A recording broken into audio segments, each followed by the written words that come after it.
Good morning. This is the beginning of my website. The greetings are in these languages because this is what I'm learning. And in some way, these are my likes and what represents me. Now we go to literature.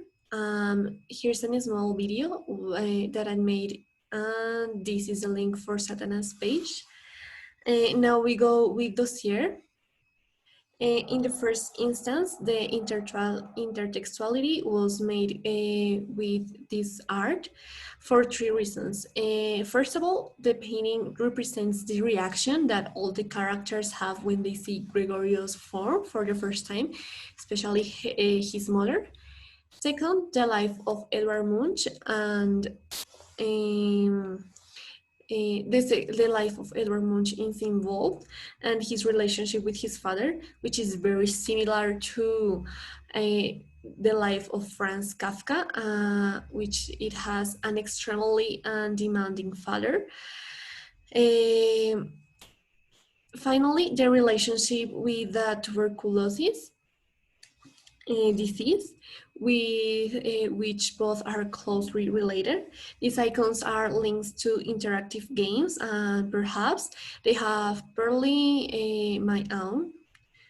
Now we find paratextuality, which I made based on one of the sentence that Gregorio said, complaining about his life and how anxiety constantly submerges him. Also, I made another paratextuality, but this time with a phrase by the artist Edvard Munch. It made me interesting to know that his perspective on the painting on the screen contrasts with Gregorio's thoughts. I made a metatextuality from the perspective of tragedy and death, since these two stories handle it this way. For the architectuality, I made a video in Poundton. In the intratextuality, I relate it to the Parisian Connolly, mostly because of the end of these words,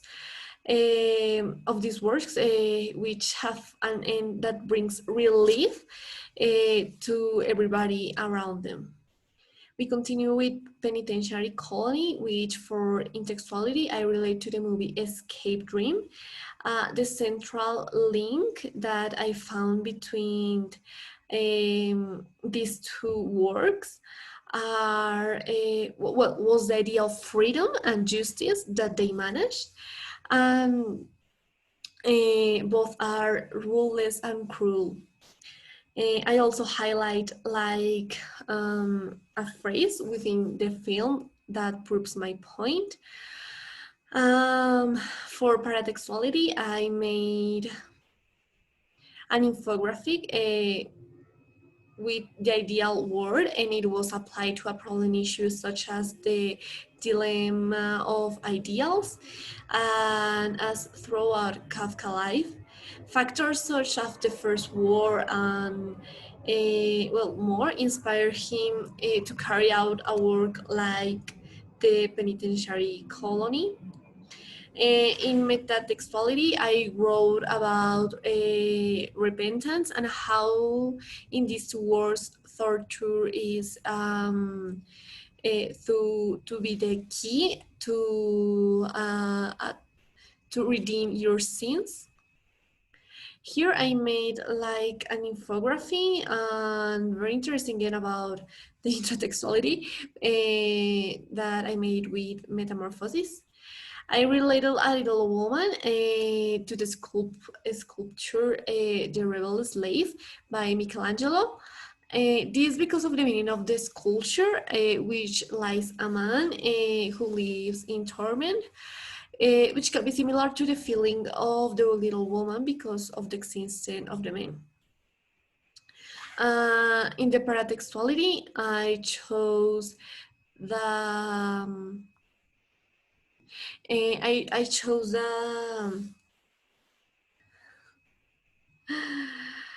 the phrase that the author of the sculptures comment on it. The feeling of trying to be free or oneless in veins is similar to the little woman. And here's a small quiz about general culture focused on art. In the metatextuality, I made an infographic. In the architextuality, I made a video. And finally, I did intertextuality with being unhappy due to the similarity in the structure of the works and their female characters. As for trapeze artist, I perform intertextuality with the figure skating athlete Yusuru Hanyu, mostly because as well as the protagonists of the story, they share the constant search for success. And also in paratextuality, I put some phrases of the athlete that argue my point. In metatextuality, I decided to make an infographic with the words success and how it affects the life of these athletes. In the intratextuality, I related him to the hunger artist, since both speak to us of dissatisfaction and the search of perfection. In the architectuality, I made some interactive slides and well, that's it. Finally, a rural doctor. I did intertextuality with the entrepreneur Elon Musk. Basically because with their work, both are in constant search for the well-being of those who are around them. And in paratextuality, I played a game with some cards with the chorus that the children sing, playing explaining the background of the lyrics they sing. In metatextuality, I made some slides in which I use as the basis the following sentence of the author, implying that society will always demand more and more, and if the professional does not fulfill his duty, he is attacked. For the architectuality, I made I made a small video, which well, you're watching right now. And the intertextuality, I did it with the story Jackals and Arabs. This is for three reasons: the main characters, their environment, and the animal as a key factor. Now we continue with education. Here you can see the virtual courses. Yeah, you can see the virtual courses with a small summary about what each one is about. And now we're going with our resume, with my resume, my curriculum vitae in English and in Spanish. And well, if we go to the menu, more section that is displayed, and we click on recommended, it directs us to this page. The 7R argued from my perception. I decided to choose an animated series called Haikyuu. In first instance, there is a synopsis of the story and a link that directs you to the trailer of the series. And when going down, we find a link that takes us to the analysis that I have carried out determining the cinematographic languages. Argued through different types of paragraph. We begin this with discover. Then we continue with the general shot. I put two videos. The first one has 3 scenes focused on the protagonist. The second, an edition of my authorship.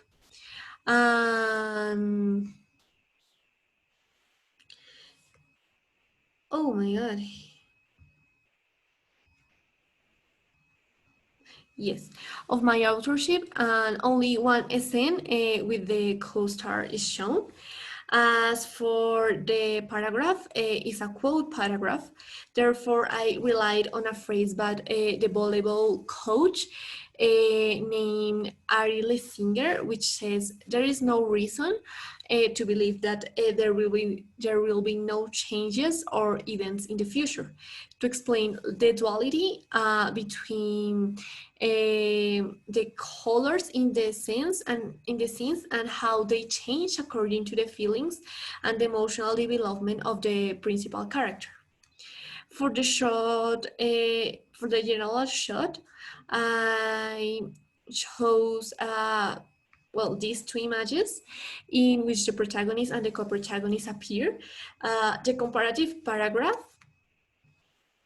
alludes to the simile that occurs within one of the two images, the relationship with the crow, which is a flybird, and which rises through the air, as well as the athletes when they make their volleyball jump. Then we see the American shot. I chose these two scenes. On the descriptive paragraph, I decided to focus on the symbolism of these images, the blurred background, plus the American level. The American shot influenced me understanding of how the rest of the characters see these specific characters, and it influenced the way the viewers, perceive it. It is a position that shows conviction, and this is something characteristic of haiku characters, like the ability to demonstrate the capabilities of the leader and be an example to be followed by his colleagues due to his attitude, commitment, and work, especially in times of adversity. In the extreme close-up shot, I add two editing videos of my own. One of the things that represents the characters in Haikyuu are, well, as I say, their conviction against the games and the hell competition that occurs there. And from the last concept, I made the conceptual paragraph.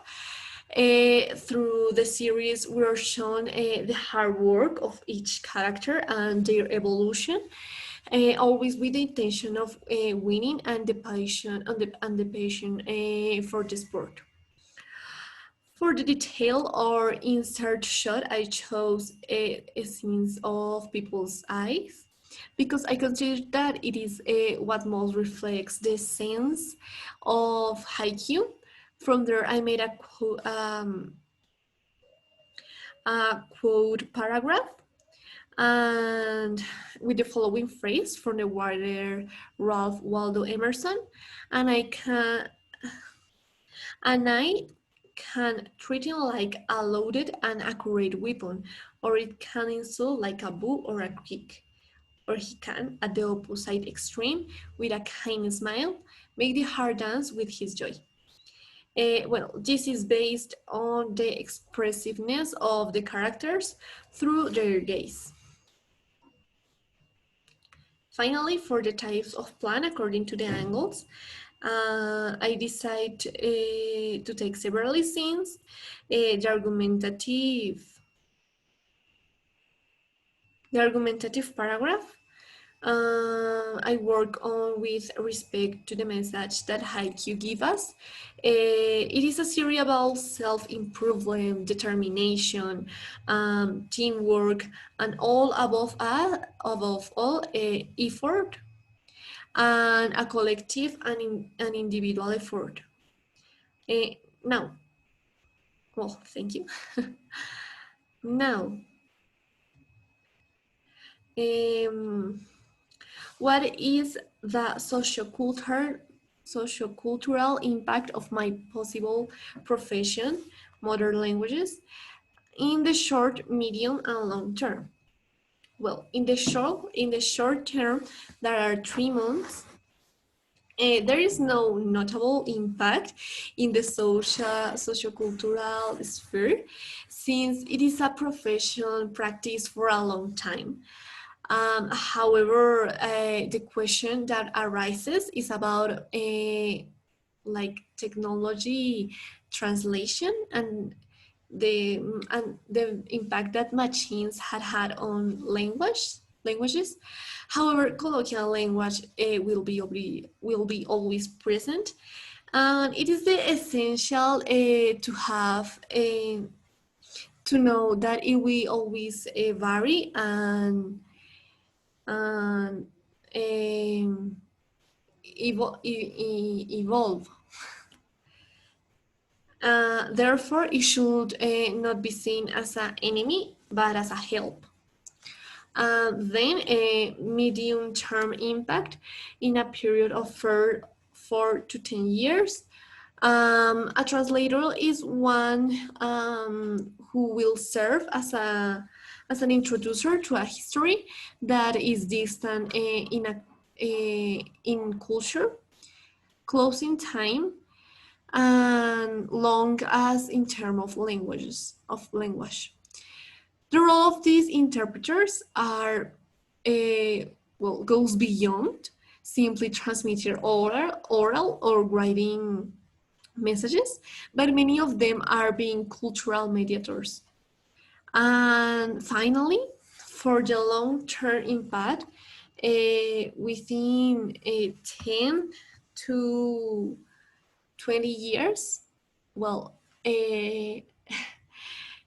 in long term, you have translation through sign languages, which can be transcend regardless of the country.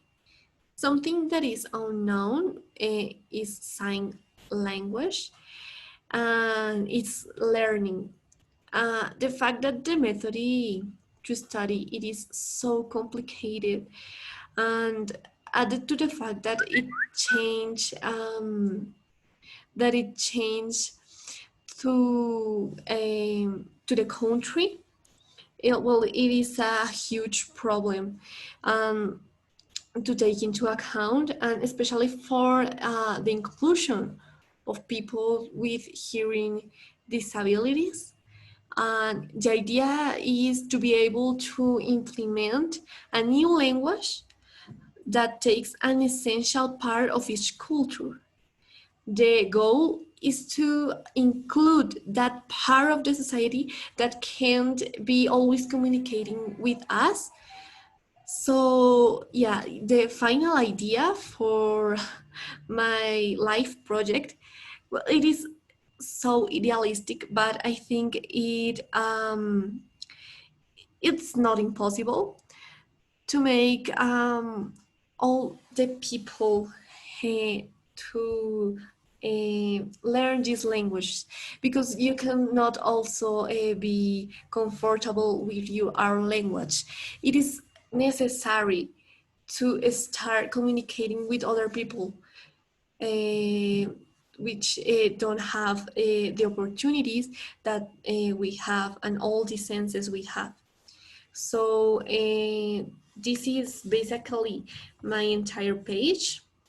I hope you like it. And I'm Tatiana. This is my final project for Spanish and English. And thank you.